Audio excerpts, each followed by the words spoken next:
Welcome back to more Let's Play The Legend of Zelda Ocarina of Time. Last time, we explored Hyrule as an adult. We found a lot of things weren't exactly great. We also managed to save Epona, get the hook shot from the departed Dompe, and we got a nice blue Kuko named Kojiro, who we're doing a nice little quest for. I failed it last time because I messed around, but today, we'll get it right. So we've seen his dialogue before. Notably, you can't actually skip it, which is kind of interesting. So, I suppose that's your punishment for, not doing this correctly. Anyways, we'll take it, and we'll do things right this time. We'll grab our odd mushroom, and start the run back. And Navi, what do you need? I wonder what's going on in the forest right now. I'm worried about Saria too. Navi, we're in the forest. You see what's going on. Granted, I can't blame the game. They are just trying to tell you where to go and give you a nice little hint if you're confused. So, I can't exactly blame them, especially after the last time they wanted you to go to the forest to get a specific song to play to the Gorons of all things. So, I get it. I do appreciate you for trying, game. Now, notably, we'll need to call Epona with her song. I figure we'll wait till we get past these trees here. There we go. And then over to Kakariko, and things should be hunky-dory. Ooh, camera gets a little weird there. Hello, Epona. Climb on top. And get moving. Now, like before, it's really not that bad getting there in time, so long as you don't, try to be slick like I was and going up the tower and jumping off, you should be fine, because evidently, that guy is in the way. For whatever reason, I felt like I remembered that you could still jump off there without just talking to the dude, but evidently you can't. But I feel like it worked out, because we got to show what happens if you do fail bringing the mushroom. So, all's well that ends well.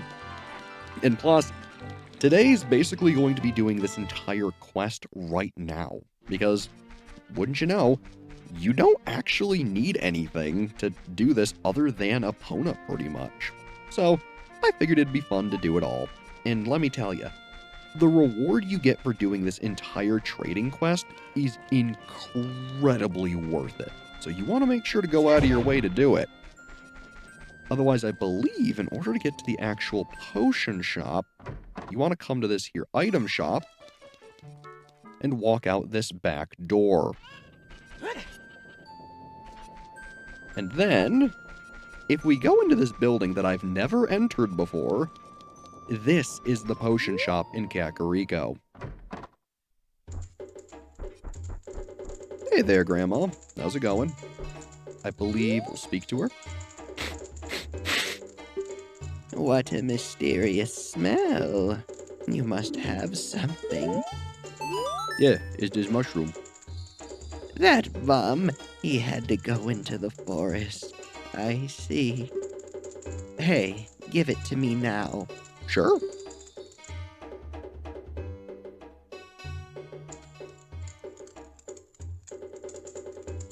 If you see that fool, give this to him. It is the strongest medicine I have ever produced. However, this potion will not work on a monster. You received an odd potion. It may be useful for something. Hurry to the Lost Woods. They say that there is no medicine that can cure a fool. I guess that's true. So now, we actually don't have to hurry to the forest at all. Ultimate potion? How about 100 rupees? So now that we've delivered the mushroom, she will sell the ultimate potion, more colloquially known as the blue potion. This potion will fully restore your health and magic meter. It is amazing. We don't have the money for it right now, but I will certainly be buying and using it throughout the game. And right now, largely, there's seriously no need, but generally, having a potion bottle full of blue potion, getting a fairy, having a bug, and then pretty much just keeping an empty bottle for something else is usually the recommended strategy. Now, eventually, you really don't need the bugs, and most people carry one fairy and then 3 ultimate potions, or blue potions. And frankly, I can't blame you, that's usually what I do too. It just makes sense. Now, for some fun trivia, the medicine that she gives you looks eerily similar to the crushed herbs from the Resident Evil franchise, specifically a crushed red herb. It also kind of looks like some of the combined herbs, which it may or may not have been like a cute little nod to like Resident Evil 1. And I think in the later games, it is a nod because there's a medicine that looks very identical to, I think it's a mixed green and red herb from Resident Evil. So maybe it wasn't quite a reference yet. It just happened to have similarities. But in the later games, I'm pretty sure there's a medicine that does look just like it, and that one is specifically a reference. So, cute little thing. It actually may even be the remake of Ocarina of Time on the 3DS. But I may just be super misremembering. I just know that they look very similar, and there was something about them being a reference to something or rather from Resident Evil. So, hopefully I'm right. If I'm wrong, well, my apologies, but it was something similar to that anyways. So, maybe give it a look. See if I am right, see if I am wrong. I try to give fun trivia, but sometimes the brain don't remember things too well, and I end up spouting nonsense and being wrong about things. But hey, it is what it is. And would you look at that, we're already back to the Lost Woods. Hey guy, I got your medicine. A fairy. Well, we know what that means. Hey there, gal. That guy isn't here anymore. Anybody comes into the forest will be lost. Everybody will become a Stolfos. Everybody Stolfos. So, he's not here anymore. Right. Well, do you want this medicine? That medicine is made of forest mushrooms. Give it back. Sure, we have no use for it. You returned the odd potion and got the poacher's saw. The young punk guy must have left this behind. Are you going to be too?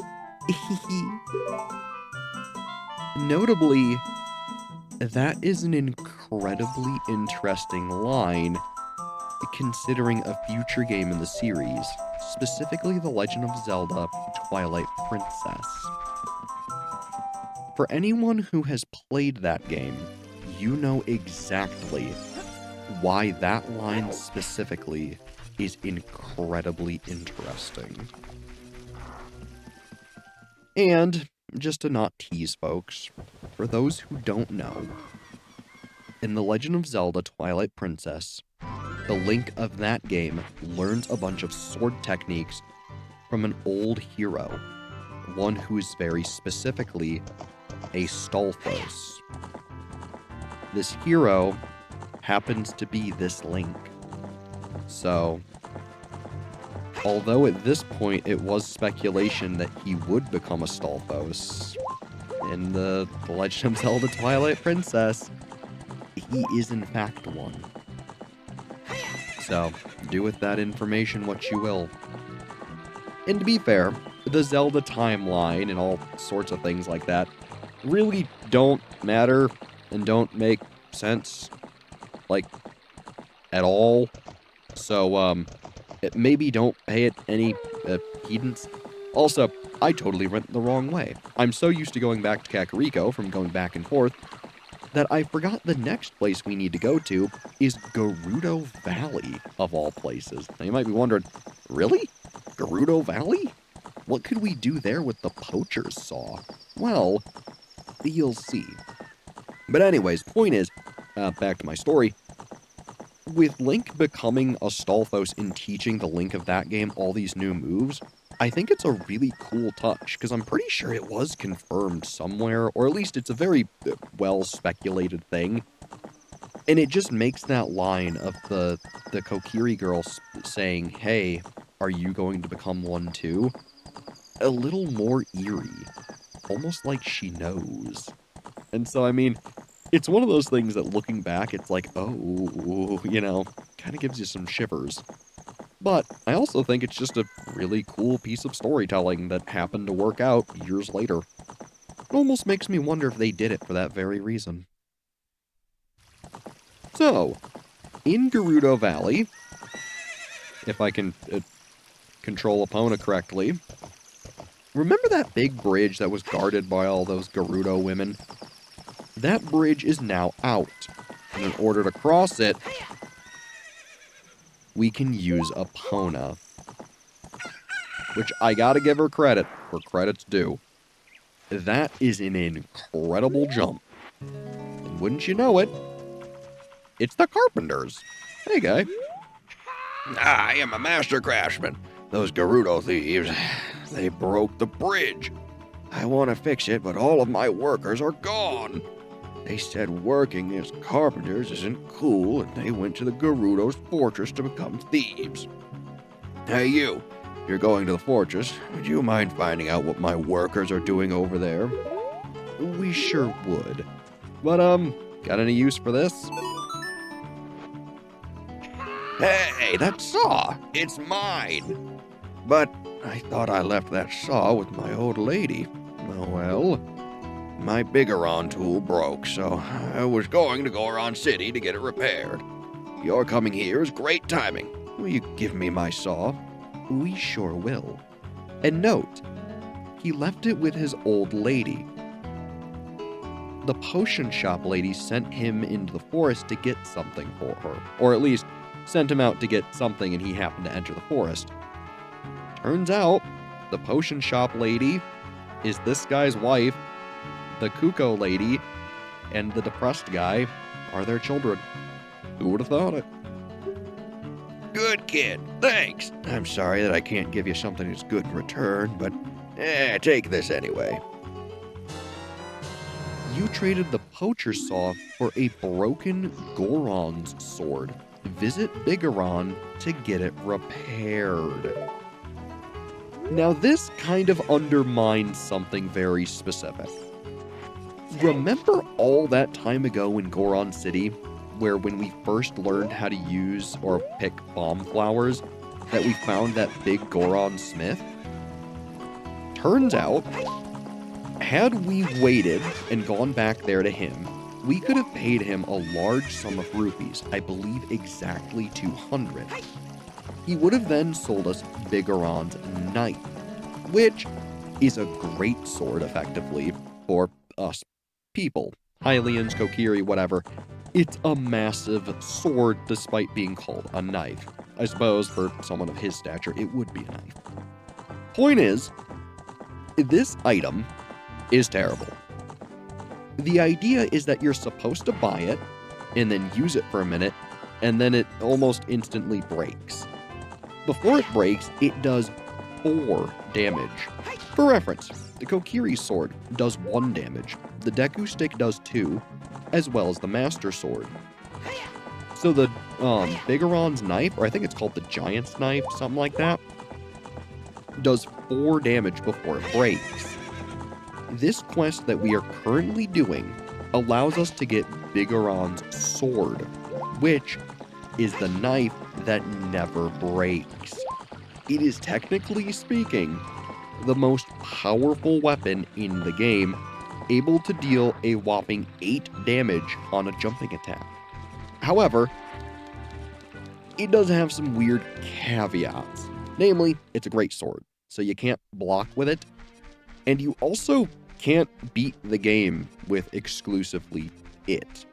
It's a bit of a weird niche thing, but as far as the story goes, it makes complete sense, so don't worry about that one too much. Otherwise, because we'll be getting the Giant's knife, or we won't be getting the Giant's knife, and we'll be getting Bigaron's sword, we technically could have had it there in the 3rd slot, but there just isn't a reason to spend the money and get it. I could show it off, but, well, I don't have the money for it, and frankly, by the time you could get the knife, you can just get the actual better weapon. So, For someone who's, never played the game, chances are you would have remembered him, gone to him, bought the thing, and been like, wow, this is awesome. And then you would have broken it nigh immediately and been really sad. That's when, if you do the side quest, you find, oh, I can get the actual version of this, and it's really cool. Also, too, if you didn't plant a seed here, this is how you're supposed to get that piece of heart up there. But for us, seeing as we planted it, it makes for a nice shortcut. As you notice, I hopped off there, but it'll bring you all the way to the top of the mountain. So, I actually want to jump down. Whoopsies. It would help if I put my sword away. There we go. Jump down, and I want to actually ride it all the way up, because this is going to be a key component to getting Bigoron's sword. Because it'll bring us up here extremely quickly, which, trust me, you're going to want to use. Now, if you remember this segment, we need to walk backwards here to outrun the fireballs. This will save you a whole bunch of time, trust me. It'll also prevent you from getting hit, which is really useful. Otherwise, if you remember here, there are these sculptulas. Now, technically, you don't need to beat them. You can just sneak past them using the techniques I've already shown off. This is why this quest is available impossible to do. Normally, most people believe you need an item that will obtain later to do this, but you don't actually need it. Come over here and whoa. That's a large Goron. Hey, buddy. My brother opened a new store. It's Medigoron's Blade Store. However, I am better at making blades. Hylian carpenters praised me for my skills. I am not lying. Right. And speaking of, he sent me to repair this? That broken knife is surely my work. I really want to repair it, but because of yesterday's eruptions, my eyes are irritated. There are fine eye drops in Zora's domain. You will find them if you go to see King Zora. Please go get the eye drops. We certainly will. You checked in the broken Goron sword and received a prescription. Go see King Zora. And trust me, we certainly want to do that. Frankly, I don't really care about taking a whole bunch of damage because, admittedly, we'll be able to get plenty of hearts along the way. Now, this complicates things just a little. Going to Zora's domain right now is gonna be a little difficult. Not because we can't do anything there, but because there's going to be a pretty big roadblock, who you may or may not be familiar with. So, trust me, we'll see it once we get there. But along the way, let's try to get some money, shall we? In worst case, if we don't, it shouldn't really matter. But notably, this is going to bring us a lot further into an area than you're supposed to go to right now, so maybe don't worry about this. Ultimately, I'm pretty sure that Bigoron's sword is supposed to be a near endgame reward, because you're supposed to naturally explore these things and, try these items on a whole bunch of different people to figure out who they belong to. Kind of like all the other trading quests throughout Zelda. This one's a little goofy in the fact that, well, you need to go all around Hyrule to get all sorts of different items, and you need to know where all these different characters are. It's something that, as a first-time player, you would have no idea how to do this.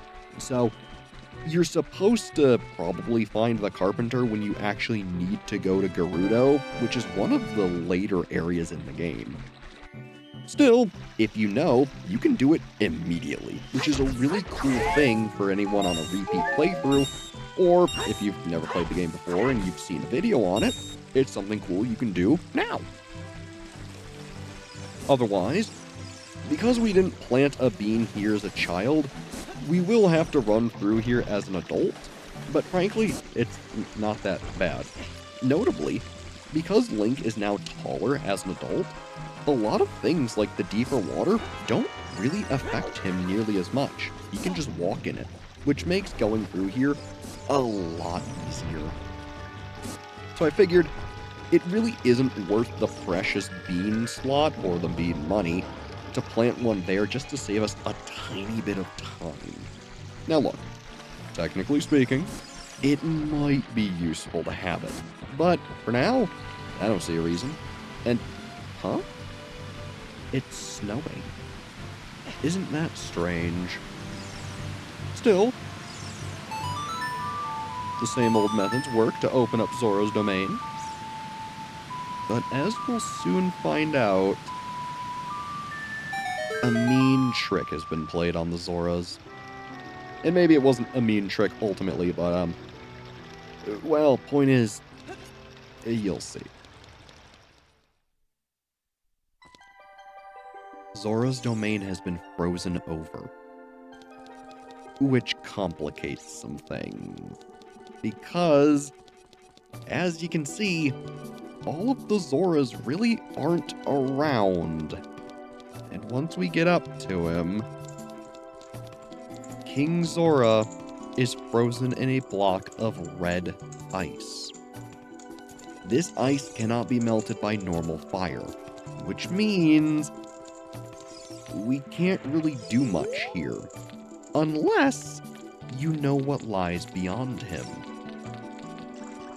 Now that we've become an adult, Jabu Jabu has left, and instead, there are now a bunch of frozen blocks here. Should we take the time to do some precarious platforming, we can get to a later area and grab ourselves a nifty little piece of heart. So I figure while we're here, let's grab this piece of heart. Very easy. Collect 4 pieces and make another heart container. It's the first of 4, not bad. And I will say the camera here is a little not great to deal with. This is another reason I like to always roll before I jump, just to guarantee I have the speed. But if we come over here, there's now this great big cave here. This is the Ice Cavern. You're supposed to do this at a later time, but you can technically do it right now. So frankly, we're going to do a little bit of the cave, and then we're going to promptly leave, because I want to save it for later. But it is cool that we can see it now. The only big restriction, really, is just knowing that it's here. So, if you've got the patience, you can come here now. And I gotta say, I love this music. And as you can see, Navi is trying to point something out here. I want to say that it might be a time block. So, let's play the song and see what happens. Nothing! So yeah, sometimes Navi just looks at random things for pretty much no reason. So, occasionally throughout the game, she'll go to places, and it means usually one of 3 things. She wants to inspect it, which, fair enough. There's something there, i.e. a time block, or something we haven't quite seen yet. Or she's just going there for almost no reason. So, keep these things in mind. Here in this room, we see a new mechanic, collecting silver rupees. These rupees are effectively a key to open up a door. There are always 5 of them.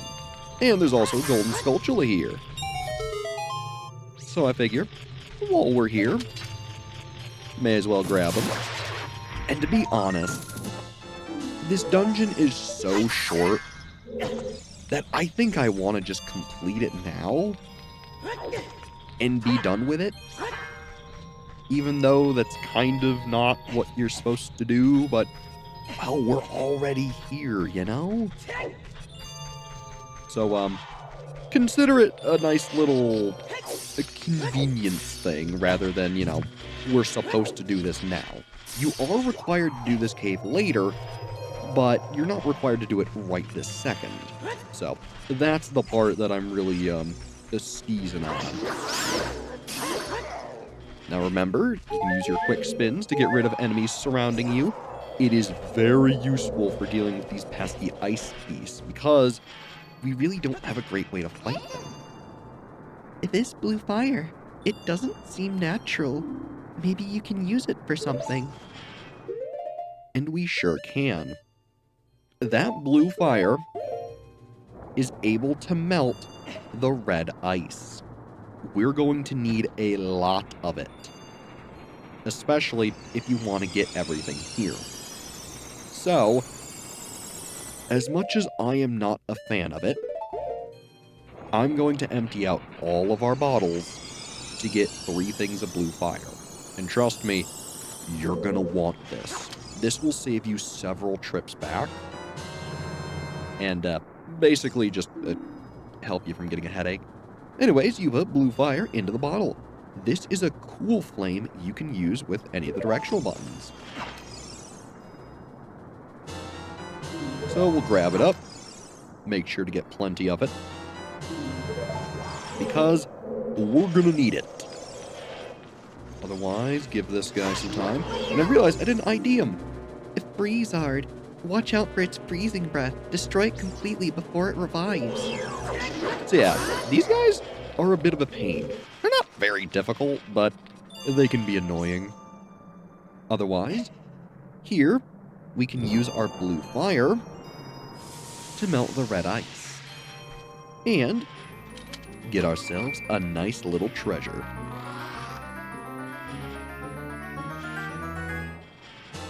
Why, it's a dungeon map. That's right, this is technically an entire sub-dungeon.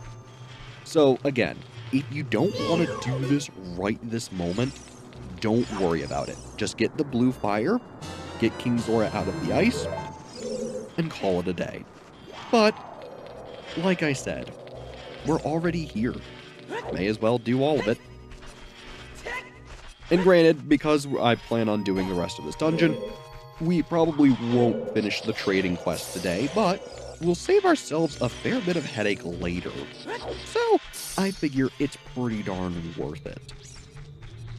Otherwise, if we come back here into this room, notice how this wall is red with ice? Well, wouldn't you know it?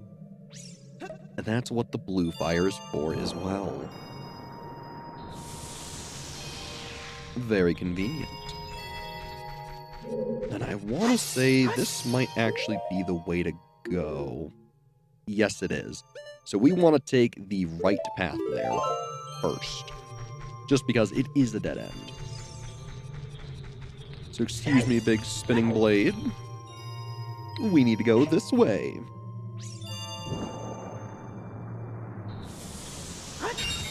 Get some money while we're at it. Very convenient. And then let's see what's in here. Well, wouldn't you know it, it's another easier way to get blue fire. Thank goodness.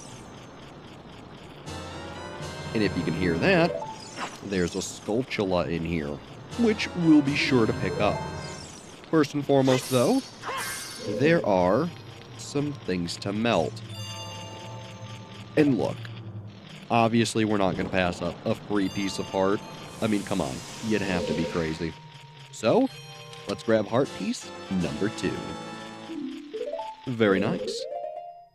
Otherwise, we can evidently hear the Skulltula going crazy. Grab our hook shot. And redeem our prize. Very nice. We're only 1 Skulltula away from having 50, which, if you remember, that's pretty much the penultimate reward. So, if you've been playing along and you don't want to grab every Skulltula, once you get 50, you're pretty much done. So, that's pretty darn nice. Hey, the compass. Very useful. Otherwise, make sure to refill your blue fire. We will be needing it. Not only for the rest of the dungeon, but for King Zora, too. This is also pretty much the only time you ever really need it. So, it's pretty darn convenient that the only areas you ever need it is also where you get it. I mean, hey, come on. I don't think it would have been nice if they had done it any other way. Also, I don't know why I climbed there a minute ago, but all well that ends well. Now, let's take a look. Ah, yes. The sliding block puzzle room. Everyone's favorite, of course. And trust me, it's much worse in later games. There we go. Oh, gosh darn it. Here's getting frozen. I really didn't want that to happen, because it's annoying. In fact, Navi, tell us about him. Ice geese. Destroy it before it flies into you. Very descriptive. As you can see, the hook shot can easily take care of these guys. Notably, when I said you're not supposed to do this area yet, you are supposed to have another item that is even better at dealing with them, but the hook shot does its job. You, of course, can also just use your sword, so, like I said, there's really nothing preventing you from coming here, so it's not that bad. And well, well, well, another golden Skulltula. Get our nice little token, and I want to say that puts us at the whopping 50. So technically, if you don't want to collect any more Skulltulas for the rest of the game, you really don't need to. Technically, you're not getting 100%, but you will be able to obtain every item that matters from the Skulltula people. So keep it in mind. Now, obviously, I'm going to do my best to collect all 100. I say do my best. We will collect them all. But, just note that technically, you don't need them for anything. So, keep it in mind. And obviously, I'm not exactly a huge fan of that fact, but it is nice if you're just trying to casually play the game. Now, otherwise, see how Navi gets up there? I believe this is an area where you actually play the Song of Time. And if I'm wrong, well, I'm wrong. But nope. There it is. Kind of a weird location, especially seeing as it's just floating in the air. But, well, it is what it is. Now, if you don't want to move the block back where it was, simply push it into a pit, and the game will give you a whole new one. Very convenient, I gotta say. The wise Link, if you could, please climb it. Thank you. Precariously get the rupee. And then from here, we should be able to push it and grab the final one. As you can see, there's a bunch of red rupees up there, and I would like to get them because, again, we don't have a ton of money, but getting it can be a little precarious. I want to say from here... Yep, you can roll off and grab it. That is not the intended method, but it works all the same. Otherwise, grab some more blue fire. Although I don't think we'll actually need this much. May as well grab it. After all, we got nothing better for our bottles. And then I don't think we can just hop up here. Yeah. So we're gonna have to push the darn ice cube. Again, not that it's really that big of a deal, but it is a little annoying. So we'll just push him there. And then I want to say from here... You gotta push him in kind of a weird way, because I want to say you do there. Push him there. Go this way. And then from here, you're supposed to jump up to the blue fire, and then go on those, blocks of time, but we circumvented it. push it there, and then finally over here. And look, it's not perfectly lined up, but frankly, it'll work. As long as you do a nice little jump there.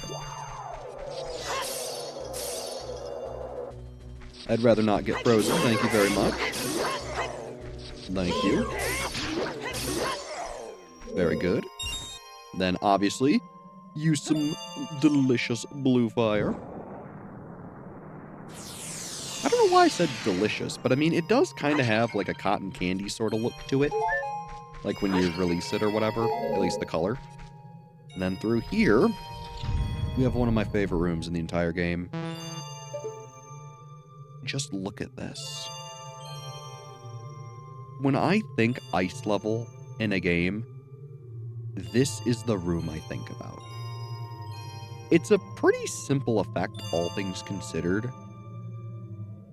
But man, does it look so awesome.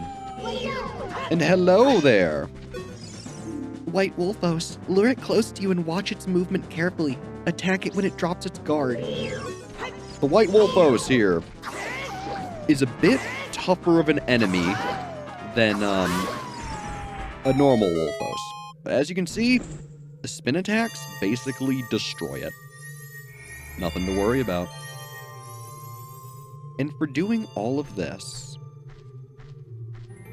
we get a rather lovely prize. One that will help us pretty quick. The iron boots. So heavy, you can't run. So heavy, you can't float.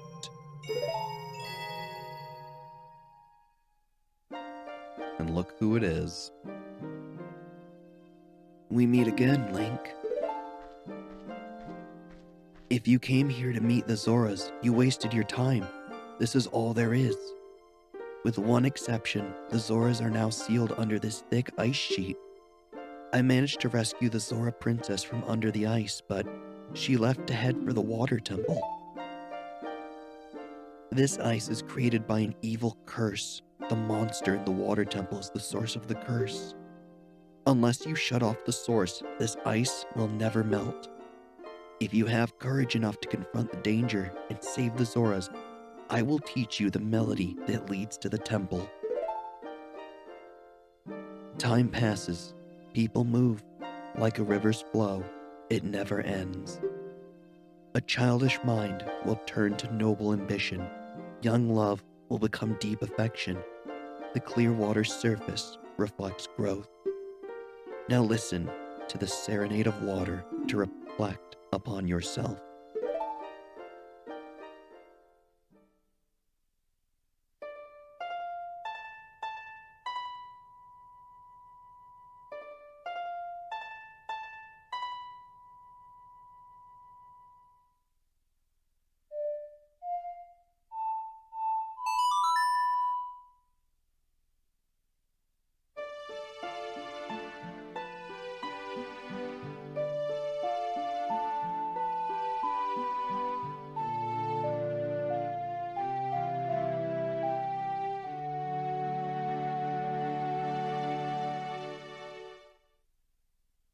You have learned the Serenade of Water. Link, I'll see you again.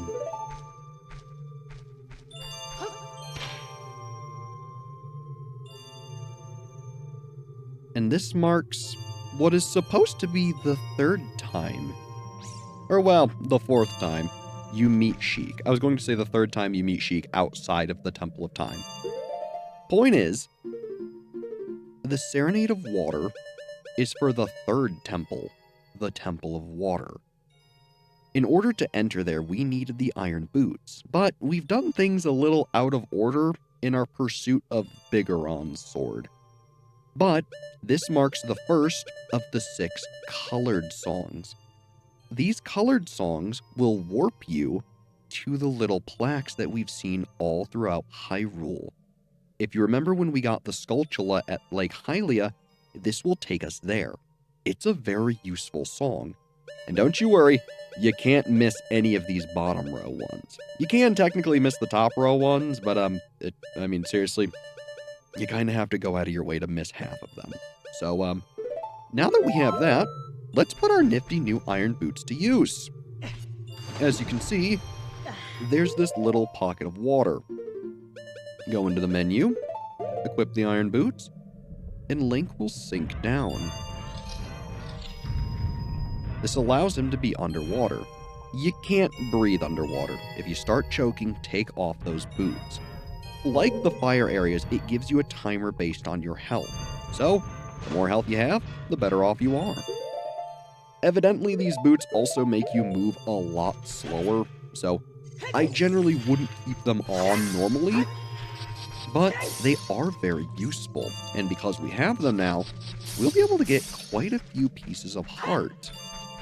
Now, notably, I'm not going to go out of my way to get all of the ones available, but I will at least show one of the main ones. In this big pool of water, equip your iron boots, and sink down to the very bottom. Admittedly, if you have thalassophobia, don't worry, there's nothing scary in this water.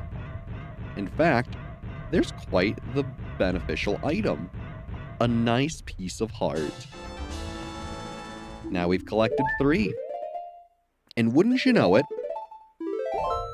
we have 50 Skulltulas, which means we can go get our piece of heart from the Skulltula house. Now granted, we have done way more than I expected to today, and to be honest, I should have ended the episode before we did the ice cave, because, frankly, it was a lot. So, I think next time we play The Legend of Zelda Ocarina of Time, we'll unfreeze King Zora, see what he can do with this prescription, maybe finish the trading quest, get another heart container, do a little bit of cleanup, and then finally progress the game how we should have. As always, I'm Brad. Thanks for watching, and have a good one.